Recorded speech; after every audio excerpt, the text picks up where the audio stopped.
नमस्कार, मैं डॉक्टर राधाकृष्ण आप सबका बहुत बहुत स्वागत करता हूँ।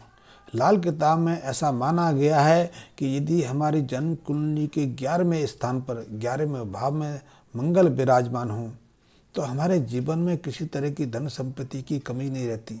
हमें हर तरह का ऐश्वर्य मिल जाता है। हम अच्छी जिंदगी जीवन यापन करते हैं। हमारी सभी इच्छाएं सहजता से पूरा होती रहती हैं। हमें समाज में पूरा मान सम्मान मिलता है। हम हर क्षेत्र में सफल ही सफल रहते हैं। हम राजाओं जैसा जीवन जीते हैं, क्योंकि जो हमारा 11वां घर है वो हमारा घर है बृहस्पति और शनि का घर है। बृहस्पति शनि के साथ मित्रता रखते हैं, यानी बृहस्पति और मंगल की मध्य मित्रता है, और शनि भी मंगल के साथ शत्रुता नहीं रखते। इसलिए इस 11वें घर में आकर मंगल अच्छा प्रभाव प्राप्त देते हैं। हर तरह की सुख सुविधाएं प्रदान करते हैं और धन की वृद्धि होती रहती है।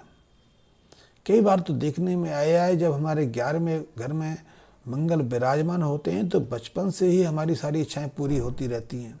बचपन से लेकर जवानी तक हमें हर तरह का सुख भोगने को अवसर मिलता है, और उसके पश्चात भी हमारे धन में वृद्धि होती रहती है। हम अपने हर प्रयास में, हर व्यापार में कामयाब भी होते हैं। हमें मान सम्मान की प्राप्ति होती है। हम स्वस्थ भी रहते हैं, निरोगी भी रहते हैं। और लाल किताब में कहा गया है कि ऐसा जातक जिसके 11वें स्थान पर मंगल विराजमान हो, वो अपने सहायता से, अपने प्रयास से दूसरों के भाग्य में वृद्धि कर देता है। यदि दूसरों के जीवन में किसी तरह की परेशानी है, कष्ट है, या फिर उनके जीवन में बार बार रुकावट या उथल पुथल के दौर चल रहे हैं, तो ऐसा जातक उसकी मदद करके, उसकी कार्य योजना बनाकर या किसी भी तरह से उसको सहयोग करके उसके भाग्य को जगा सकता है, उसकी भाग्य में वृद्धि कर सकता है। ये बहुत एक शुभ योग है। ऐसा जातक शानो शौकत से राजसी सुख भोगता है, उसके जीवन में किसी तरह की कमियां नहीं रहती। लेकिन यदि ऐसा जातक अपने घर में मंदिर बना ले, घर के अंदर मंदिर की स्थापना कर ले, तो उसके जीवन में एकाएक बदलाव आ जाता है, एकाएक रूपांतरण होने लगता है। फिर उसके सुख के साधन, ऐश्वर्य के साधन घटने लगते हैं। उसमें उसके धन में भी गिरावट आने लगती है, या फिर अनायास उसको धन हानि का सामना करना पड़ता है। अन्यथा उसका जीवन ऐश्वर्यपूर्ण रहता है। यदि वो मंदिर ना बनाए तो उसके जीवन भर में किसी तरह की कोई गिरावट नहीं आती है, लेकिन मंदिर बनाते ही उसके जीवन में एकाएक ऐसा बदलाव आ जाता है। वैसे आप कहोगे कि मंदिर से, पूजा पाठ से, धार्मिक कार्य से ऐसा कैसे हो सकता है?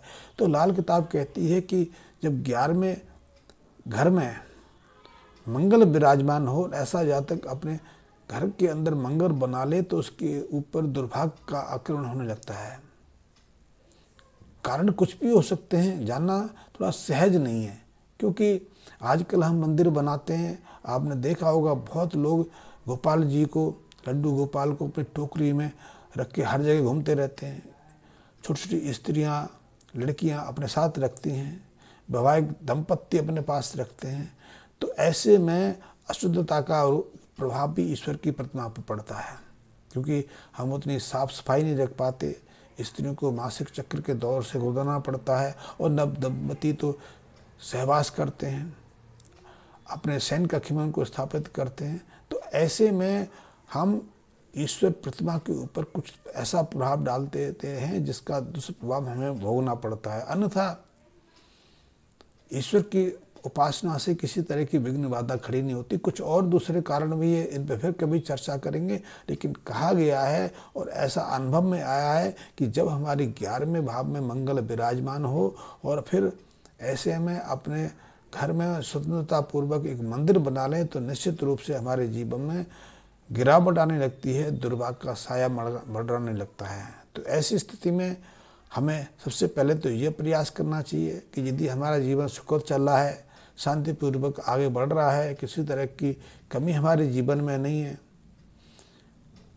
हमें किसी तरह के कष्ट का सामना नहीं करना पड़ रहा है, हम व्यापार कर रहे हैं तो व्यापार में निरंतर वृद्धि होती जा रही है। यदि हम नौकरी कर रहे हैं और उस नौकरी में भी किसी तरह की विघ्न बाधा हमारे सामने नहीं आ रही है, हम बच्चों को लेकर भी संतुष्ट हैं, हम अपने माँ बाप को लेकर भी संतुष्ट हैं, सब बड़े प्रेम प्यार से और आनंदपूर्वक जीवन यापन कर रहे हैं। तो ऐसे में हमें गलती करके भी अपने घर में देव प्रतिमाएं स्थापित नहीं करनी चाहिए। हाँ, तस्वीर आदि रख सकते हैं, लेकिन वो भी शयन कक्ष के अंदर नहीं। क्योंकि आजकल एक प्रचलन शुरू हो गया है कि अपने घर में मंदिर बना लेते हैं, बड़ी बड़ी मूर्तियां रख लेते हैं। बड़ी मूर्ति रखना एक तरह से अपने दुर्भाग्य को आमंत्रित करना है कि मंदिर को एक विशेष शुद्धता का माहौल चाहिए, शुद्धता का वातावरण चाहिए, और ऐसी शुद्धता ऐसी शुद्धता हम अपने घर में बना के नहीं रह सकते। वैसे जिन लोगों के बड़े बड़े भवन होते हैं, बड़े बड़े घर होते हैं, वो तो एक हद तक अपने घर के अंदर मंदिर का स्तर बना सकते हैं, लेकिन सामान्य जन के लिए तो ये एक बहुत असंभव बात हो जाती है। तो ऐसे में यदि हमने ये गलती की तो अपने दुर्भाग्य को आमंत्रित कर लिया। पहली भूल हमें ये नहीं करनी चाहिए। हम करेंगे तो अपने दुर्भाग्य को हम आमंत्रित करेंगे। दूसरा, ऐसे जातकों को जिनकी 11वें स्थान पर मंगल विराजमान हो, वो यदि शहद का व्यापार करें, यदि उनके घर के आसपास किसी पेड़ पर शहद मक्खी अपना छत्ता बना ले तो उसके भाग्य में वृद्धि करने वाला होता है। शहद के व्यापार पर जब मधुमक्खियों के सहयोग से फलने फूलने वाले व्यापार में इनको अपार वृद्धि होती है, अपार सफलता मिलती है। और यदि ये जातक मिट्टी के एक बर्तन में शहद भरकर अपने घर के अंदर स्थापित कर लें तो इनके जीवन में किसी तरह की कमी आती नहीं है। उनका व्यापार में किसी तरह की गिरावट नहीं आती, या उन्हें व्यापार में किसी तरह की हानि की संभावना नहीं रहती।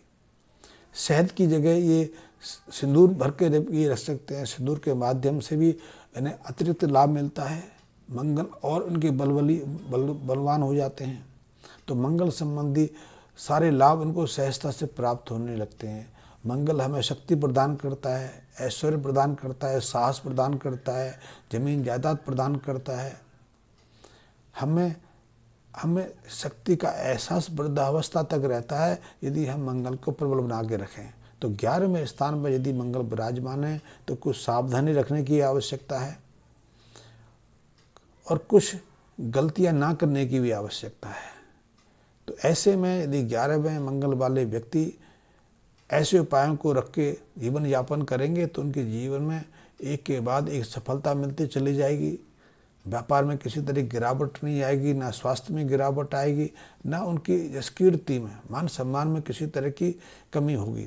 उन्हें यश सम्मान बचपन से लेकर वृद्धावस्था तक यथावत मिलता रहेगा। यहाँ तक कि यदि वो अपना कर्म, अपना भाग्य राजनीतिक क्षेत्र में या सार्वजनिक जीवन में अपनाना चाहें तो उसमें भी इनको निश्चित सफलता मिलती है। हाँ, राजनीति में या सामाजिक जीवन में सफलता प्राप्त करने के लिए ये कुछ अन्य उपायों की मदद ले सकते हैं। लाल किताब तो उपायों पर आधारित है, और ऐसे उपाय तो हमें वर्षफल के अनुसार चुन के उनको करना पड़ता है। और ऐसा उपायों का क्रम तो जीवन भर चलता रहता है कि जीवन भर हमारे ऊपर ग्रहों का शुभ और अशुभ प्रभाव पड़ता रहता है। हर वर्षफल में जो जन्मदिन आता है उसके अनुसार हमारे ग्रह गतियों की स्थिति बदलती रहती है। जैसे सामान्य ज्योतिष में हम गोचर स्थिति कहते हैं, गोचर के अनुसार ग्रहों की स्थिति बदलती है, उसी तरह लाल किताब में वर्षफल के अनुसार ग्रहों की स्थिति बदल जाती है। तब हमें उसके लिए उपयुक्त उपायों की आवश्यकता रहती है। इस संबंध में जानकारी के लिए आप अपनी जन्म कुंडली बना के रख सकते हैं, आप मुझसे जानकारी ले सकते हैं, मुझसे बात कर सकते हैं, और मुझसे संपर्क करने के लिए मेरे व्हाट्सएप नंबर का भी इस्तेमाल कर सकते हैं। ऐसे में हम